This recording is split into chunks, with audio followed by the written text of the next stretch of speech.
Assalamualaikum warahmatullahi wabarakatuh.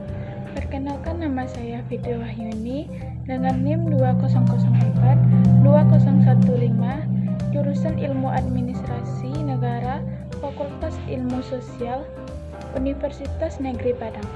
Baiklah, di video kali ini saya akan menjelaskan tentang trias politika untuk memenuhi tugas mata kuliah Ilmu Politik yang dibimbing oleh dosen Bapak Hidayatul Fajri beserta gelarnya. Baiklah, kali ini saya akan membahas tentang apa itu trias politika. Trias politika atau pemisahan kekuasaan adalah sebuah ide bahwa sebuah pemerintahan berdaulat harus dipisahkan antara dua atau lebih kesatuan kuat yang bebas, mencegah satu orang atau kelompok mendapatkan kuasa yang terlalu banyak.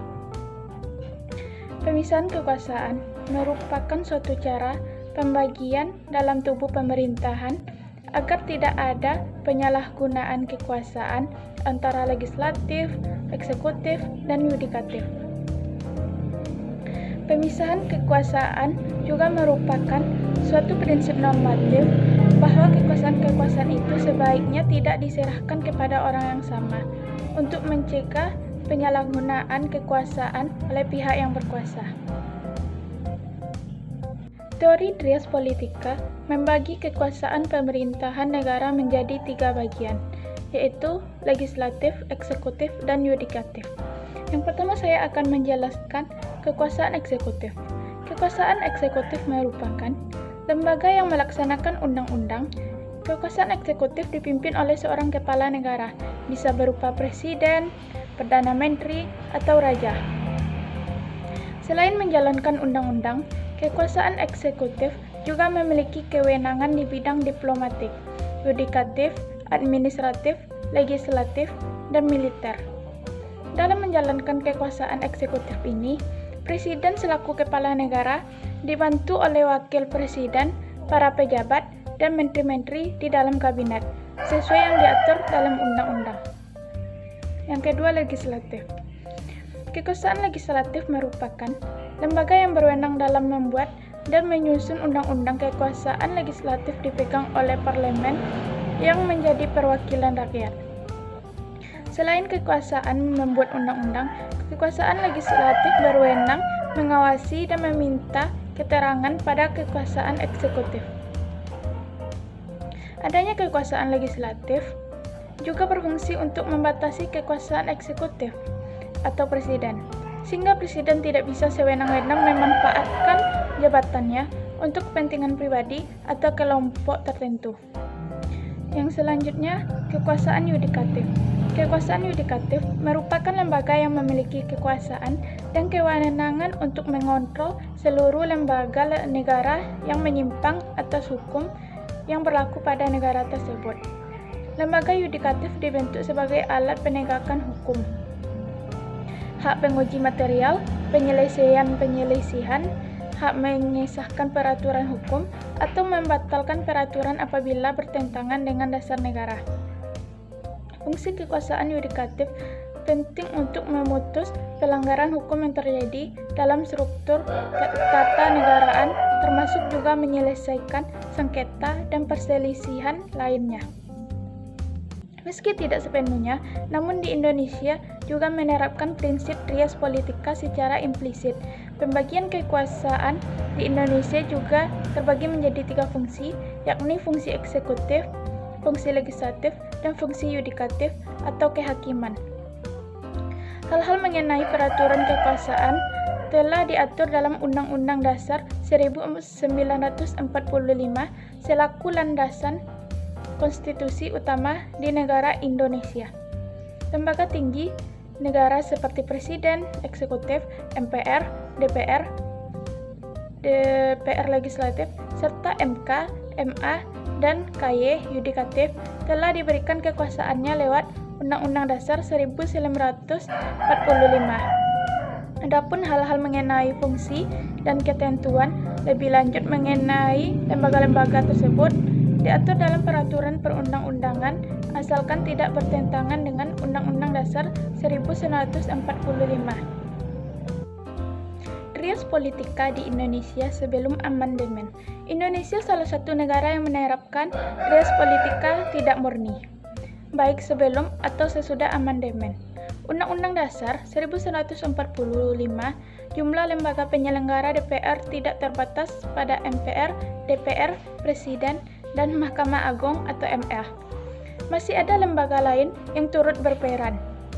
Sebelum amandemen, lembaga negara terdiri dari MPR, DPR, Presiden, MA atau Mahkamah Agung, Dewan Pertimbangan Agung atau DPA, dan Badan Pemeriksa Keuangan atau BPK. DPA memegang kekuasaan konsultatif dan BPK mengampu kekuasaan eksaminatif. MPR dan DPR selaku legislatif memiliki kekuasaan untuk membuat undang-undang. Presiden sebagai eksekutif memegang kekuasaan untuk melaksanakan undang-undang. Kekuasaan konsultatif yang dipegang DPA memberikan kewenangan untuk memberi nasihat dan pertimbangan kepada eksekutif. Kekuasaan konsultatif yang dipegang DPA memberikan kewenangan untuk memberi nasihat dan pertimbangan kepada eksekutif. BPK menjadi pemangku kekuasaan eksaminatif yang bertugas melakukan pengawasan terhadap keuangan negara. Selanjutnya, trias politika di Indonesia setelah amandemen. Ada perubahan pemegang kekuasaan di Indonesia setelah dilakukan amandemen Undang-Undang Dasar 1945. Jumlah lembaga negara ditambah sehingga proses pelaksanaan kekuasaan dan pengawasnya lebih kuat. Ada 8 lembaga negara dalam sistem pemerintahan, yaitu MPR, DPR, Dewan Perwakilan Daerah atau DPD, Presiden, MA, BPK, Mahkamah Konstitusi, dan Komisi Yudisial atau KY. Pemegang fungsi legislatif adalah MPR, DPR, dan DPD.